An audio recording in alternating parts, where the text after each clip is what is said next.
വടകരയിൽ 4 വയസ്സുകാരിക്ക് ഷിഗല്ല സ്ഥിരീകരിച്ച സാഹചര്യത്തിൽ രോഗം വരാതിരിക്കാൻ എന്തൊക്കെ മുൻകരുതലാണ് നമുക്ക് സ്വീകരിക്കാൻ കഴിയുക എന്നത് വടകര ആശ ഹോസ്പിറ്റലിലെ അജ്മൽ ഡോക്ടറോട് നമുക്ക് ചോദിച്ചറിയാം. നമ്മൾ ഷിഗല്ല എന്ന് പറയുന്ന അസുഖം നമ്മുടെ നാട്ടിൽ എക്കാലത്തും ഉള്ളതാണ്. അത് പതിറ്റാണ്ടുകളായിട്ടുള്ള അസുഖമാണ്. സാധാരണ നമ്മൾ കുട്ടികൾക്ക് വയറിളക്കം ഉണ്ടാകുന്ന 2 രീതിയിലാണ്. ഒന്ന്, നമ്മൾ ചെറിയ പനി, അതിൻ്റെ കൂടെ ധാരാളം വെള്ളം പോലെ വയറ്റിൽ നിന്ന് പോകുന്ന അവസ്ഥ, അത് നമ്മൾ വാട്ടറി ഡയറി എന്ന് പറയുക. ഇതാണ് ഏറ്റവും കൂടുതൽ ഉണ്ടാകുന്നത്. ഇത് അധികവും ഉണ്ടാക്കുന്നത് വൈറസുകളാണ്. അത് നമുക്ക് സാധാരണ നിർജ്ജലീകരണം തടയുക എന്നത് മാത്രമേ ആവശ്യമുള്ളൂ. അതിൽ ORS ആണ് ഏറ്റവും പ്രധാനം. നമ്മൾ അത് നൽകിയാൽ അത് കുട്ടി റിക്കവറായി വരുന്നതാണ്. അധിക കോംപ്ലിക്കേഷൻസ് ഇല്ലാത്തതാണ് നിർജ്ജലീകരണം തടഞ്ഞാൽ. രണ്ടാമത് കാണുന്നതാണ് നമ്മൾ ഡിസെൻട്രി എന്ന് പറയുന്നത്. വയറ്റിൽ നിന്ന് പോകുന്നതിൽ ബ്ലഡ് കൂടെ നഷ്ടപ്പെടുന്നതിനാണ് ഡിസെൻട്രി എന്ന് പറയുക. ഇതിൽ ഉണ്ടാക്കുന്ന അണുക്കളിൽ പ്രധാനപ്പെട്ട ഒരു അണുവാണ് ഈ ഷിഗല്ല.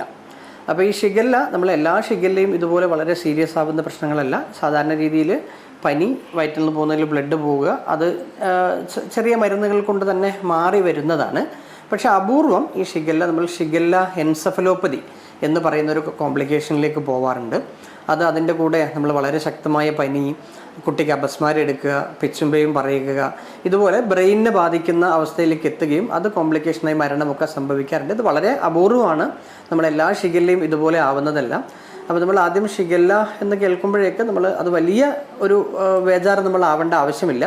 ഇത് പുതിയ അസുഖമല്ല. ഇതിനെതിരെ നമുക്ക് എതിരെയുള്ള ആൻറ്റിബയോട്ടിക്കുകളൊക്കെ നമുക്ക് ഒരുപാട് ആൻറ്റിബയോട്ടിക് നമുക്ക് ലഭ്യമാണ്. അത് ആ രീതിയിൽ നമുക്ക് ചികിത്സ നൽകാവുന്നതുമാണ്.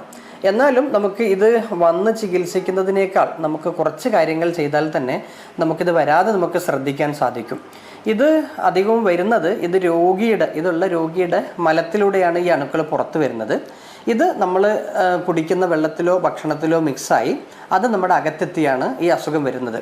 പ്രത്യേകിച്ച് നമ്മൾ ഈ കേരളം പോലെയൊക്കെയുള്ള ആളുകൾ തിങ്ങിപ്പാർക്കുന്ന അവസരത്തിൽ നമ്മളെ ഈ ടോയ്ലറ്റുകളുടെ ടാങ്കുകളും കിണറുകളും ഒക്കെ തമ്മിലുള്ള അകലം അത് ശരിക്കും വേണ്ട അതുപോലെ കൃത്യം അളവിലായിക്കൊള്ളണമെന്നില്ല. അതുകൊണ്ട് നമ്മൾ ഈ പുതുമഴയൊക്കെ വരുന്ന സമയത്ത് ധാരാളം വെള്ളം ഒക്കെ നമ്മൾ ഒഴുകി നമ്മളെ കിണറ്റിലേക്ക് എത്തുന്നത് പലപ്പോഴും അത് കണ്ടാമിനേറ്റഡ് ആവാം.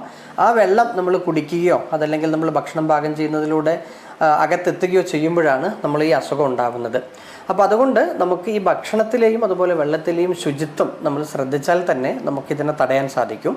നമ്മൾ വെള്ളം നന്നായി തിളച്ചാറിയ വെള്ളം അത് നമ്മൾ ശരിക്കും ഒരു 10 മിനിറ്റൊക്കെ വെട്ടി തിളയ്ക്കണം. നമ്മൾ ജസ്റ്റ് ചൂടായാൽ പോരാ.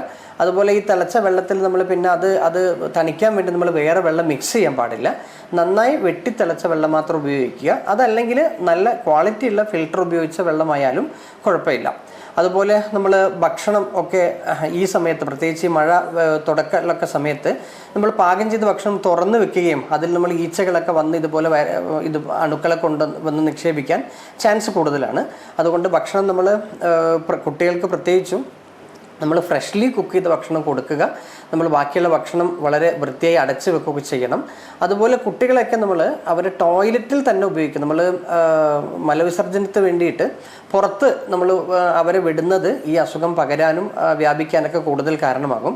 നമ്മൾ ടോയ്ലറ്റ് തന്നെ ഉപയോഗിക്കുക. ടോയ്ലറ്റ് പോയി കഴിഞ്ഞാൽ നമ്മൾ കൈയൊക്കെ നല്ല വൃത്തിയായി നമ്മൾ സോപ്പ് ഉപയോഗിച്ച് കഴുകുക ഒക്കെ ചെയ്താൽ നമുക്ക് ഈ ഷിഗല്ലയെ മാത്രമല്ല ഇതുപോലെയുള്ള മറ്റ് വയറിളക്ക അസുഖങ്ങളും, അതുപോലെ നമ്മൾ ഈ സമയത്തിന് കൂടുതൽ നമ്മൾ കാണുന്ന അസുഖങ്ങളാണ് ടൈഫോയിഡ്, ഹെപ്പറ്റൈറ്റിസ്, മഞ്ഞക്കാമല, ഇതൊക്കെ നമുക്ക് തടയാൻ സാധിക്കും.